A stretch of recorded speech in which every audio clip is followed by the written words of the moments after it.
Hey, it's Sam, making this quick video to talk about the transit of the moon the next few days. In particular, on Saturday and Sunday, March 7th and 8th, the moon will be going through Virgo, be very close to the North Node. Actually, the moon joined Rahu, the North Node, on Friday. But it's going to be crossing the North Node, which is where the moon is eclipsed. We're getting ready for the eclipse cycle in a couple weeks. March 20th, there's going to be a solar eclipse. But this next week, between now, which is Saturday, Sunday, March 7th and 8th, and the end of next week, next Friday, the moon is going to be going through a place where it's either joined Rahu, the North Node, which brings confusion and, really leads to a lot of emotional triggering and paranoia and stuff. It can also lead to, like, spiritual insight and psychic phenomena and stuff. But again, we have a lot of confirmation bias around psychic phenomena, and we tend to think, oh, I'm psychic, and remember the times that we're right, and negate and obliterate all the times where we're just paranoid and it doesn't work out. This is called confirmation bias. It's called affirmation bias, by the way. A lot of people have it, where we only remember affirmation. We only remember the times we're right. Like, yeah, I'm psychic. Sometimes I just know things.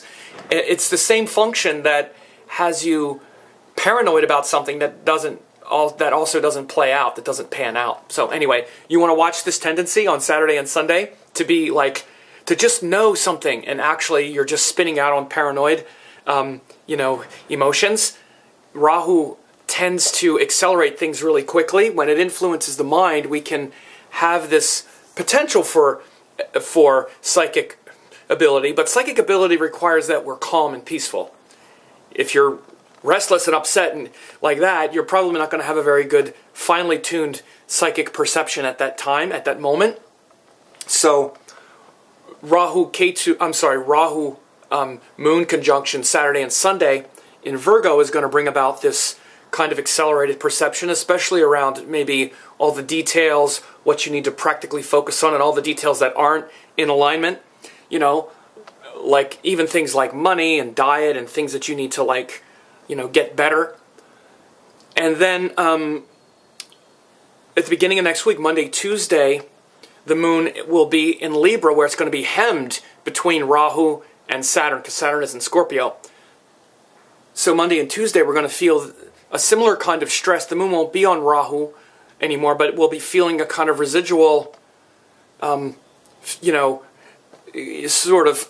feeling about others, primarily, like relationship or whatever, our relationships with others, because Rahu and Saturn are hemming Libra right now. And Libra is the sign where we become aware that we need to accommodate others' needs equal to our own, so we could feel quite a bit of emotional pressure around those things, and like the mistakes and losses that we've made in those areas, how we could have listened to other people better and things like that.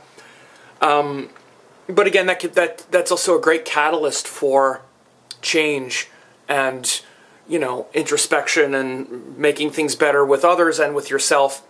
But again, it can feel pretty intense, especially after the imagined fears of Rahu on Saturday and Sunday. Monday and Tuesday could have that realization of how maybe you haven't treated others well or something like that. And then Wednesday, Thursday, Friday, the moon is going to be joined Saturn in Scorpio. And again, it'll actually leave Scorpio the end of Friday.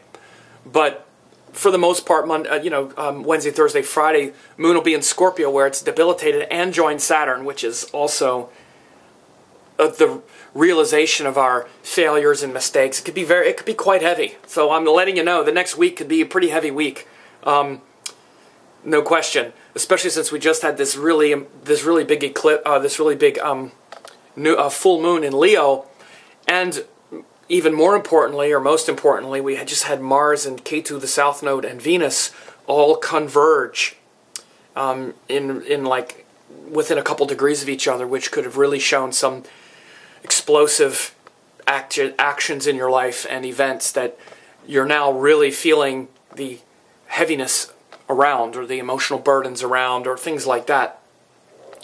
It doesn't have to be that. I'm saying this is a possibility. Even if those heavy things haven't happened, there could, the creative option around all of this is that, when we had this Mars-Venus K2 in Pisces, it's really a time to connect with the high spiritual promise of things that really aren't of this world, and being willing to destroy some part of you that's weak and face it, like face it head on. I've had a couple things like that where I saw some mistakes of mine thrown in my face, you know, the reflection, and, you know, I was really tempted to get triggered and really, like, stay in this, like, you know, because K2 Mars especially has this very punishing nature, where it could be, you know, where we punish ourselves, of course, and then punish others, and, like, just run this course to the detriment of whatever it is that triggers us. K2 is a triggering, explosive energy.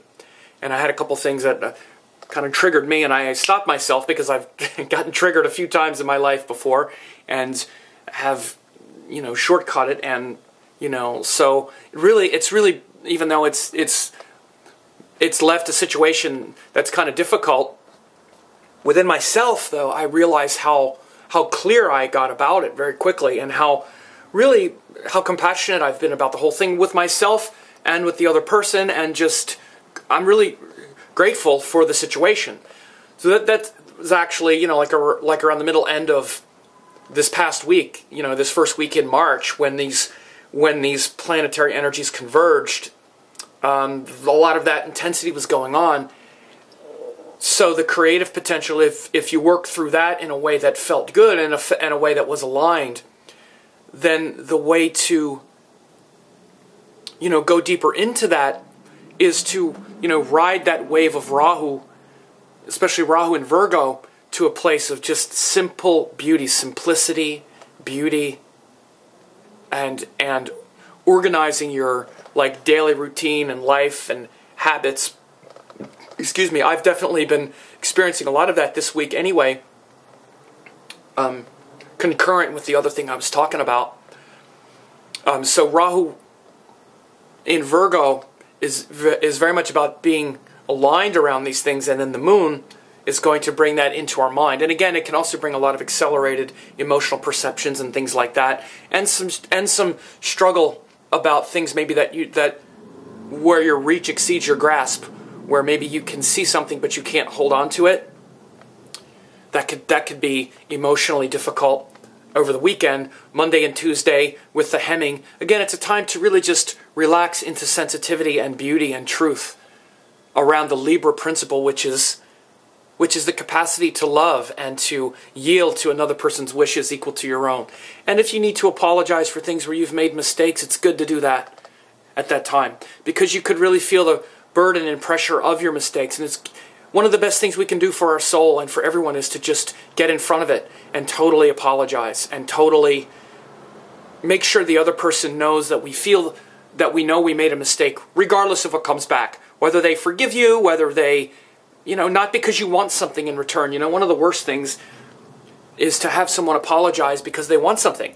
Like, they apologize because they're trying to barter their apology for something they want to get. Well, I apologize, so now can we do this again, or now can you give me something? And it's like, it's very shallow and inauthentic. So really reckoning with something could be very important right now, on Monday and Tuesday. And then Wednesday, Thursday, Friday, with the moon in Scorpio join Saturn, is really good for introspection as well, and just facing the truth in solitude. I'm doing some readings right now that will talk about the eclipse and this recent intensity that we're going through right now. They're almost sold out, actually. But if you want to get a current transit reading, where I'll look at your chart, I'll look at this recent pileup in Pisces and the sign of Pisces, because we're going to have an eclipse there on March 20th, and also look at Saturn, which is about to go retrograde, and several other astrological indicators in your chart. Go ahead and do it, because I think it could be very valuable. A lot of people were asking me for readings, and I decided to do these to bring some insight into what's happening. So anyway, take it easy, and I hope you have a great week and weekend, and I hope this video maybe can help you align with that a little bit easier.